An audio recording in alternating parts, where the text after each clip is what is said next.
All right, guys, we'll go ahead and get started. We're going to be looking at Habakkuk 3, verses 1 through 15. Habakkuk 3, verses 1 through 15. But to be honest with you, I don't think we're going to make it that far, so we'll see how far we make it tonight. But before we get there, let's do what we always do. And let's do a slight review before we jump into chapter 3. Now, last week we made our way through Habakkuk 2, verses 6 through 20. Now, and we can make this pretty quick, and we can go through all of it just so we make sure all this is in its proper context. But Habakkuk is having a vision. God has given Habakkuk a vision. And in this vision, Habakkuk is asking God a question. He starts off with these questions. How long are we going to be surrounded by this sin before your justice is served? How long are the wicked going to continue to rule before your wrath falls upon them? Now, many thought that Habakkuk was being disrespectful by asking these questions, but he wasn't. He knew God. He knew his mind. He knew his heart. He knew that he was a God who despised wickedness. So God answers Habakkuk in this vision. And as I've said numerous times, it was an answer that Habakkuk did not expect. God told Habakkuk that this wickedness will stop, that his justice is coming. But it's coming by way of a pagan army, the Chaldeans. God is going to raise up this wicked army to bring justice to the Judaites, God's own people. So Habakkuk hears this. And how does he respond? He responds with an understanding. Habakkuk responds with him stating that he serves a God who is eternal, righteous, and holy. And then after that point, what happens? It's almost as if the vision goes cold for a moment. Because Habakkuk goes to a place of seclusion, waiting to hear back from God. And God responds. And he tells Habakkuk to write everything down. Everything that's been said in the past and everything that's going to be said throughout the rest of this vision. And that's exactly what Habakkuk does. Now we're told that God tells Habakkuk that the Chaldeans, the very ones that he's raising up to come and bring justice upon the wicked Judaites, that these Chaldeans are prideful drunks, that they're arrogant, and because of their pride and their drunkenness, God is going to rain down his wrath upon them as well. But he is first going to use them to judge the Judaites. God then goes on to tell Habakkuk that the very ones who are going to bring down the Chaldeans are going to be the people that the Chaldeans actually attacked. That there will be a remnant of God's people that will bring justice to the Chaldeans. And why is this going to happen? Because the Chaldeans were the most powerful army during that time. So who in the world is going to be able to stop them except God? And it's when the Chaldeans fall that the world will see the glory of the Lord. Now it's here that Habakkuk, in this vision, goes into a prayer. And it's in this prayer that Habakkuk praises God for his glory, for his creation, and the ability to worship him. So the vision is continuing, but in this vision now, Habakkuk is praying. So let's pick this up. Habakkuk 3, verse 1. A prayer of Habakkuk, the prophet, according to Shigionoth. Now, just so you understand, when it comes to this word Shigionoth, we really don't know what that means. We don't know. It could be with strong emotion. But other than that, we don't know. Now, Verses 1 through 15, though, it's actually a hymn. So his prayer will be turned into a hymn. And although it doesn't read like a hymn to us in the English translation, in the original Hebrew, it flows just as it should. Now we look at verse 2 here. It says, O Lord, I have heard the report of you, and your work, O Lord, do I fear. In the midst of the years revive it. In the midst of the years make it known. In wrath remember mercy. Now this verse is referring back to the 2 previous chapters. It's here that Habakkuk is responding to God's revelation of the coming judgment on Judah for their rebellion against God. But it's also speaking on the judgment that is to come against the Chaldeans. And where the Chaldeans live is in Babylon, and it's there that Babylon will be destroyed. So it's here that Habakkuk, the very justice that he was crying out for earlier, he is thanking God for now. And this hasn't happened yet. So it's a prayer that is for the future because God has made this promise. Habakkuk knows that it is going to take place. Now, God in his sovereignty could have brought justice any way that he saw fit. He could have brought it by way of changing their hearts. It could have been peaceful. He could have brought his justice by way of another reformation taking place. However, that's not what God chose to do. For God chose to bring about this wicked army, the Chaldeans. For it would be the Chaldeans who would bring God's judgment with his perfect wrath. Now we think about this and we see the word fear and we believe that's what Habakkuk is talking about. The fear of the Chaldean army coming upon them. But this fear Habakkuk is speaking on is the fear of God. It was a reverential fear, but a fear nonetheless. This judgment had to happen. This judgment had to be brought upon the Judahites. For the Judahites no longer feared God. Now, if this doesn't send a shiver up your spine in this world that we are living in today, it should. Because the majority of the U.S., the world, does not fear God. You look at what's taking place right now with the DNC convention. It's one of the most wicked things you have ever seen. For this party is about killing babies. For this party is about killing traditional marriage, God's definition of marriage. And they're celebrating this right now as we speak.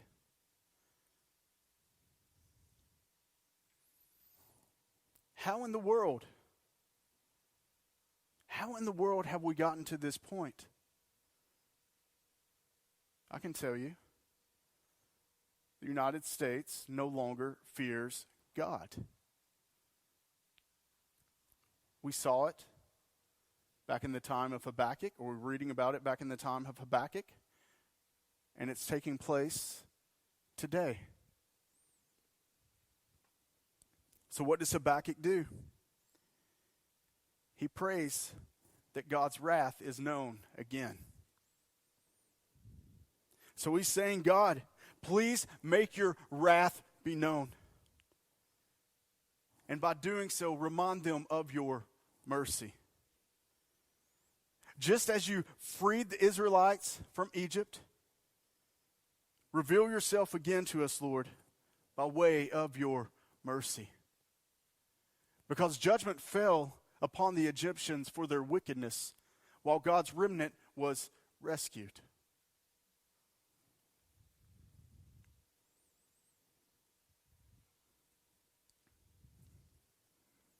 we know that justice will be served today. How or when, we're not certain. We may not even see it in our lifetime. Or God could be raising up an army to attack us today. But either way, we know that God is in control and that mercy will be given to his own.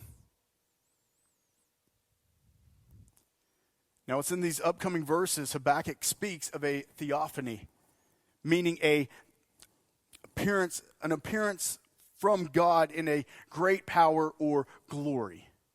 That's what a theophany is. It's God appearing. And remember what Habakkuk has already stated. He has already stated that God's own people have forgotten the past and what God has done for them. So now look at verse 3. God came from Teman and the Holy One from Mount Paran's Selah. Now Teman was the southern part of Edom, and that was southeast of Judah. And Mount Paran was more than likely referring to the rugged mountainous region southwest of Judah. Now what are these two regions referring to? I mean, because it just seems as if they're popping out of nowhere. And here you're reading this and you're saying, okay, what?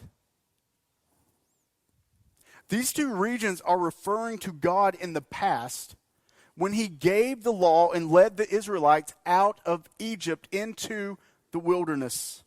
So Teman and Perah are both south of Judah, and God did what? He led the Israelites through both of these areas. So it's here in this prayer that Habakkuk is doing what? He was reminding God's people of what God has done for them in the past because they've forgotten.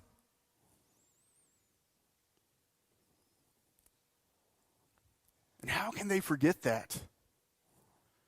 How can you forget about what God has done for you? It's quite easy when you start worshiping pagan idols, false gods, no longer looking to the Word for yourself, allowing the culture to tell you what is right instead of what the Word says. It's easy to forget God when you begin to worship the secular world.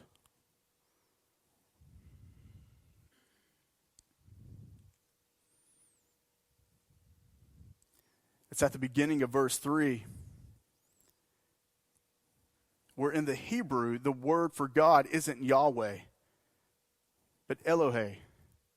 Now, the reason Habakkuk used Elohe instead of Yahweh is because Elohe means what? It means creator and the Lord of the earth. So again, what is he doing? He's reminding the people who God is. He is the creator. He is the Lord of the earth. Now we also see that he uses the title Holy One. So he's combining these two words, Holy One and Elohe. And what is he doing? He's referring to the God of Israel, the covenantal God who will always be with his people. He's not speaking of two gods coming from two different areas, but one God and who he is. Lord, creator. And he's Israel's God. He's the covenantal God. But they have forgotten. Habakkuk used the two different words for God to remind the Israelites of him. And here we see the word Selah. Now there's still some speculation on this word and what it actually means, but many hold to it to mean a pause. Remember, this prayer is turned into a hymn. So it would be this part, the Selah in the song, where the instruments would keep playing, but the people were called to meditate on the words that they had just sung.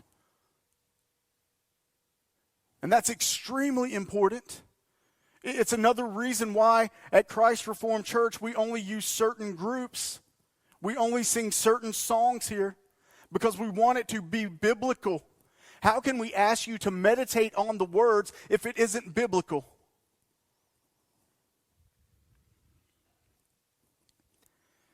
Habakkuk continuing his prayer in this vision, where he says, his splendor covered the heavens and the earth was full of his praise. What is Habakkuk doing here in this vision, in this prayer that would be turned into a hymn? Again, Habakkuk is reminding the Israelites of their God. And he's doing so by bringing up some of the same words and phrases that were used in our study of Exodus and Mount Sinai. When what happened? At Mount Sinai, his splendor fell upon the mountain. It was on fire. Lightning was flashing all around it, thunder crashing, the mountain was shaking. And what did the Israelites do? They stood in awe of his splendor. They worshiped him and they praised him. Are they doing that now? No. They have forgotten him. Look at verse 4. It says, his brightness was like the light. Rays flashed from his hand, and there he veiled his power. Now, describing the glory of God isn't easy. The closest words that we can use is brightness, radiant, flashing. And where it speaks on the rays from his hands, well, we know that God doesn't have hands. But it's speaking of his power and his readiness to bring judgment upon the wicked. This would be a terrifying vision. And yet at the same time, Habakkuk, being a believer, what is he doing by way in this prayer? He's trying to remind the others of who God is before his judgment comes upon him. This is what we do every time we preach the gospel. We see the patience of God upon the wicked. We see his grace and mercy upon us. And that's what he has given Habakkuk at this point in time, so that this hymn will be sung. And hopefully the Israelites will hear it, they'll reflect on it, and they'll remember. Verse 5, he says, before him went pestilence and plague followed at his heels. Now we know that there is nothing on this earth that God is in control of. He commands all the forces of nature. But does this verse not bring us back to the plagues that he called upon Egypt? It was the plagues that God used to release the Israelites from slavery. And also he used plagues to do what? To punish the Israelites after the golden calf incident. But there's more to it than just those actual events, that Habakkuk is almost grabbing the face of the Israelites and he's saying, look, remember. We also know that whenever plague and pestilence were used in the Old Testament, it was referring to war. Which makes sense considering what was about to take place to the Judaites by way of the Chaldeans. Now look at verse 6. Habakkuk in this vision, speaking of God, he said he stood and measured the earth. He looked and shook the nations. Habakkuk crying out, telling the people again, God is in control over everything. He's in control over his creation. And you can picture in this vision that Habakkuk is having, that God coming down to this earth, that he's standing there and he's looking at his enemy and he's examining them. He's staring them down. I don't know about y'all, but I was a huge Mike Tyson fan growing up. Loved Mike Tyson. But he has this one stare down that is absolutely terrifying with a guy named Peter McNeely.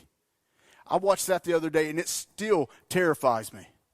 This guy was 4 or 5 inches taller than Tyson, and Tyson just follows him with his eyes, as if he's just examining right before he breaks him.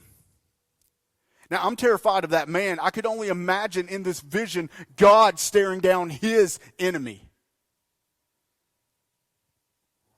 That is pure, holy terror. And that's what we're seeing here. He goes on to say, then the eternal mountains were scattered. When we think of the world and what it has to offer, what is it that seems to be the most solid?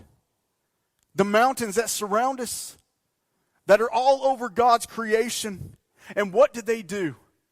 They crumble before the Almighty Lord. It even says the everlasting hills sank low. Even the hills cowered to God. Crumbled before him. They collapsed at his presence. Habakkuk goes on to say, his were the everlasting ways. When we see all that surrounds us, from the hills to the mountains, they seem as if they are eternal, that they are immovable. But they weren't. There's only one that is everlasting, immutable, and consistent, and that's the Almighty God. Now, in this stare down, we're getting the imagery of the Chaldeans coming upon the Judahites.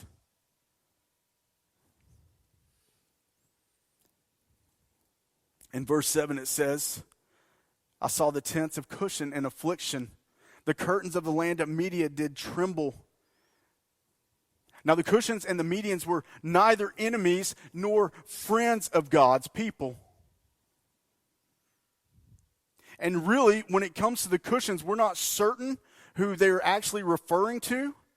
There are many theories and understandings, but I believe it to be a subgroup of the Midianites. And these people were nomads. They lived in tents. So you can picture even these nomads as God's army is marching through their land, and they are terrified of this army that is marching through. They are trembling. And why is that? Because this massive Chaldean army that will be marching through their land on their way to Judah was terrifying.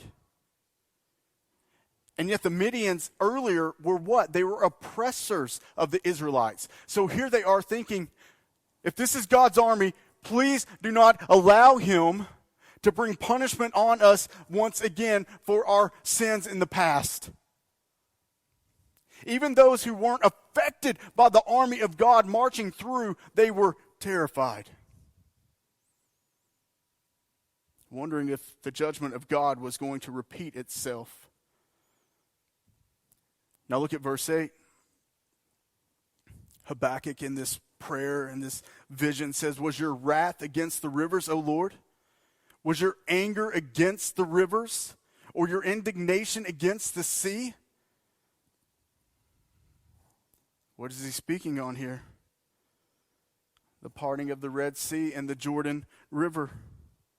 Again, Habakkuk reminding the people, if we recall, when God separated the Red Sea, that was at the beginning of the 40 years before God led his people into the wilderness. And then what happens? 40 years later, the Jordan River parted. For the very priests who were carrying the Ark of the Covenant were instructed to step into the Jordan. And when that happened, the water would cease flowing so the Israelites could walk across dry land into the promised land. Now, this is a rhetorical question that Habakkuk is asking. Of course, God wasn't angry at the water. He wasn't going after it as if it were his enemy. Both of those acts took place so what could happen? So that God could deliver his elect. He goes on to say, when you rode on your horses, on your chariot of salvation. Now this analogy may be painting the picture for the Israelites that God rules and reigns over all things of the earth, from the seas to all the rivers. And the Lord will always be successful when it comes to delivering his elect from sin. So even though this is terrifying, if you are a believer, your hope is always there. Because you know that because you are one of God's children, you are in His everlasting arms.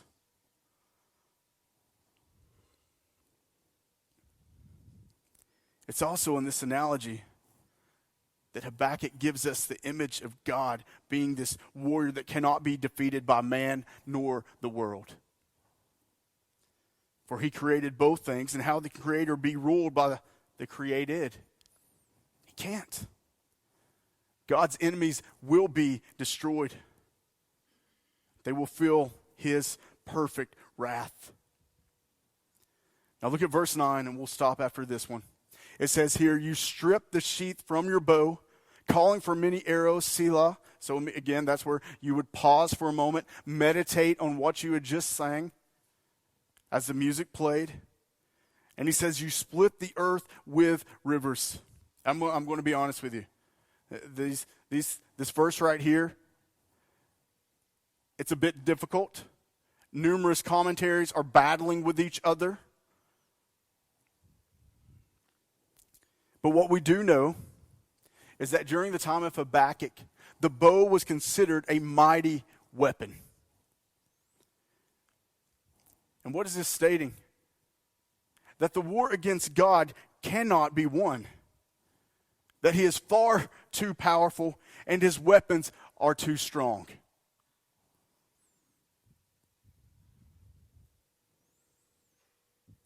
Now it's in these words, He's offering salvation to those who don't believe.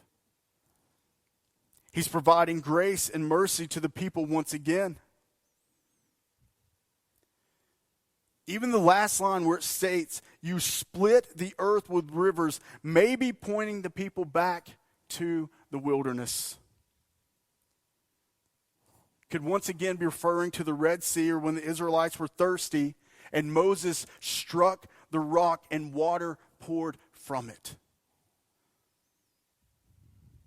Or it could be pointing them back to the flood, when God destroyed the earth while saving only 8.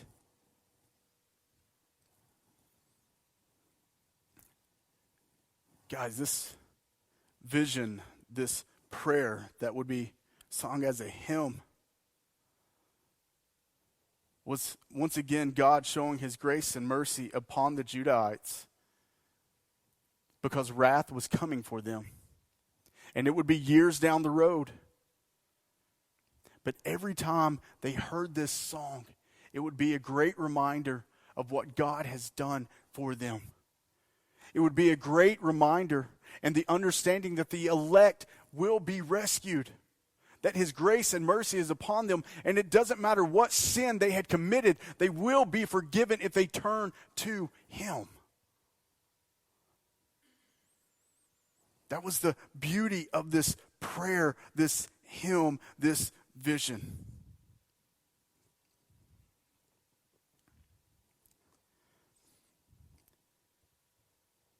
And today, with everything going on around us, we need to remember this book, Habakkuk, because this promise still stands for the believer today. Now, by no means am I a prophet,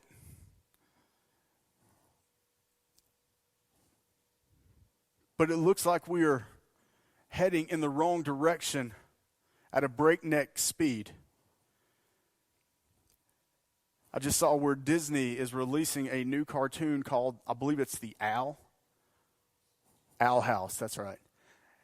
And one of the characters is a female who is going to be bisexual.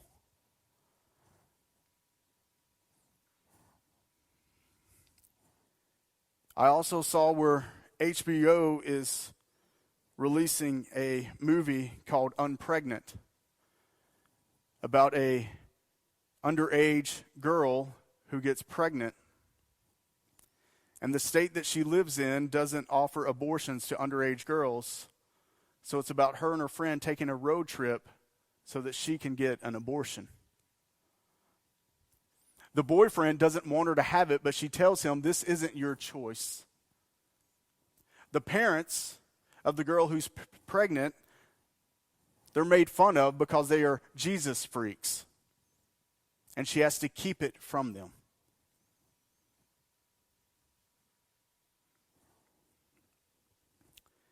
I also saw today that they are holding John MacArthur in contempt of court. Not certain what that means. Could be that he goes to preach on Sunday and they arrest him then. Or they very well could do it before Sunday. But MacArthur has come out stating that he will be there preaching.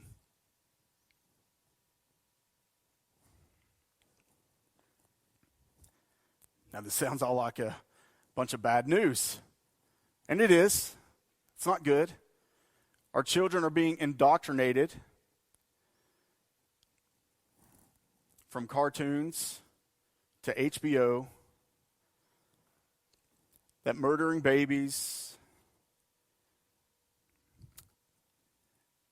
and choosing whatever gender you would like as a sexual partner is okay. I think it's safe for us to say that we are a godless nation. But as believers, we always have hope. Because God is in complete control. Now what we're praying for is that by way of all of this taking place, a revival is going to happen. Maybe a new reformation is going to take place. Or it very well could be the Chaldeans are coming.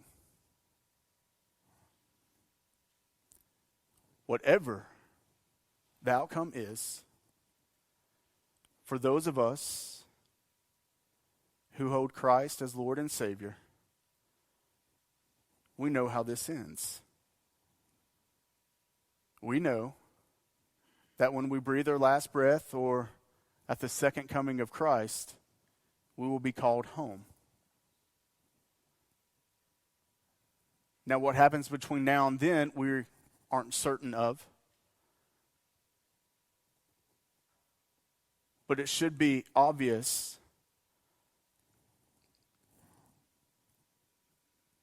that whoever we come across, friend, family member, enemy, we need to be sharing the gospel with them.